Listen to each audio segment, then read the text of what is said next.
Қайырлы күн құрметті көрермен, менің каналыма қош келдіңіздер. Бүгін сіздермен өзбек халқының дәмді тағамдарының бірі шорпа тағамның рецептімен бөлісетін боламын. Видеоны соңына дейін қарап, менімен бірге жасап көріңіздер, сіздерге ұнайды деген ойдамын. Каналыма тіркелмеген жаңа көрермен болсаңыз, видеоларын жоғалтып алмас үшін міндетті түрде тіркеліп алуды ұмытпаңыздар.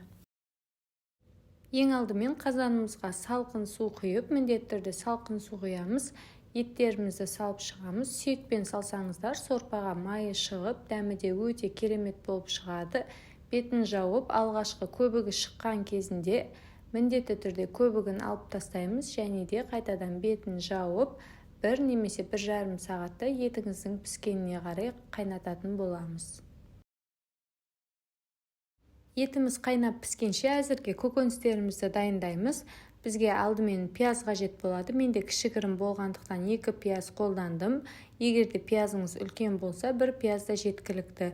Және де оны осы видеода көріп тұрғандарыңыздай жартылай сақина етіп тураймыз.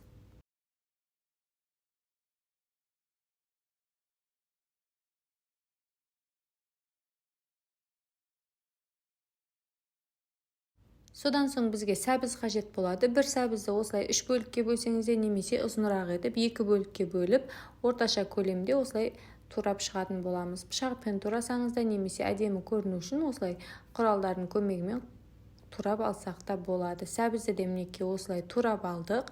Келесі кезекте бізге қызанақ қажет болады. Менде мұнда қатырылған қызанақ. Қазір ерігеннен соңынан міндетті түрде оны да турап салатын боламын. Және де картошка қажет болады. Картошканы да ірі-ірі етіп тураймыз.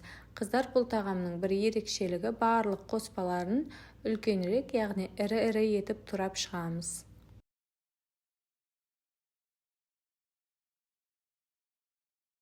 Келесі бізге болгар бұрышы қажет болады. Ащы емес, міндетті түрде тәтті болгар бұрышын аламыз. Және де оны да осылай үлкенірек бөліктерге бөліп шығамыз. Қызыл, жасыл, өзіңізге ұнайтын сары түстерді қолдансаңыздар, тағамыңыздың да әдемі көркін беріп тұрады. Мінекей осымен біздің барлық қоспаларымызды дайындап алдық. Пияз, картошка, сәбіз, қызанақ, болгар бұрышы барлығын ірі-ірі етіп қосамыз, және де барлығын көп мөлшерде қосамыз. Осы аралықта біздің етіміз қайнап пісіп шықты. 1 сағат, 1,5 сағатта пісіп шығады. Дәміне қарай тұзын салып, тағы да 1 рет көбігін аламыз.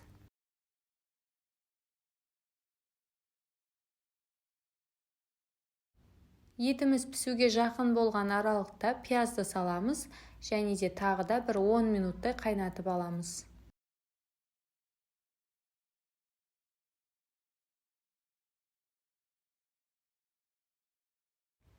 Алдымен пиязды ғана салып 5-10 минуттай қайнатып алдық. Содан соң сәбізді салып тағы да 10-15 минуттай қайнатып аламыз.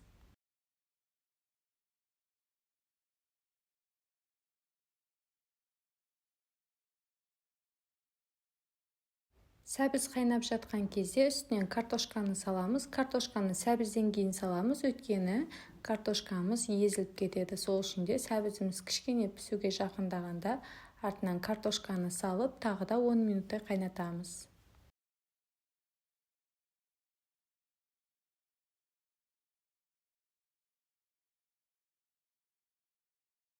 Және де ең соңынан жаңағы қызанақ, болгар бұрыштарының барлығын бірге саламыз. Оларды ең бірінші салудың қажеті жоқ, өйткені езіліп кетеді.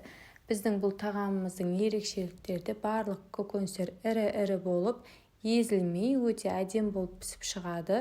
Сол үшін де осылай болгар бұрышы мен қызанақты ең соңынан саламыз. Міндетті түрде тұзын жақсылап саламыз, және де етті ірі-ірі сүйектермен болғандықтан бөлек алып, тағы да турап аламыз. Етті де майда етіп емес, ірілеу етіп турап шығамыз. Және де қыздар, бұл тағамға осы арнайы шорпаға арналған приправа бар. Соны ұнатсаңыз қосып жіберсеңіздер де болады. Мен қоспадым. Мінекей етті осылай ірі етіп турап алып саламыз, және де осы қазанның ішіне бірден укроп турап салсаңыз да болады петрушкамен бірге. Менде мұнда үйдегі барлық адамдар ұнатпайтын болғандықтан тек ыдыстарға бөліп укроп салдым. Негізінде осы қазанның ішіне укроп пен петрушканы бірден салып піскеннен соң араластырып жібереміз.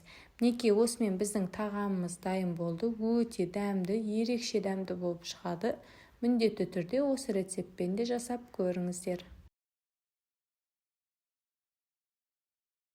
Ең соңынан қазанымызға укроп петрушкасын салып, араластырып, газдың астын өшіретін боламыз. Осымен біздің тағамымыз дайын болды.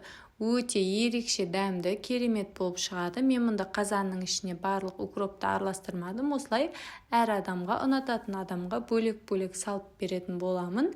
Міндетті түрде осы рецептпен жасап көріңіздер. Сіздерге ұнайды деген сенімдемін. Видеоларым ұнап жатса, әрі пайдалы болып жатса, тегін лайктарыңызды аямай басып, пікір қалдырып отыруды ұмытпаңыздар.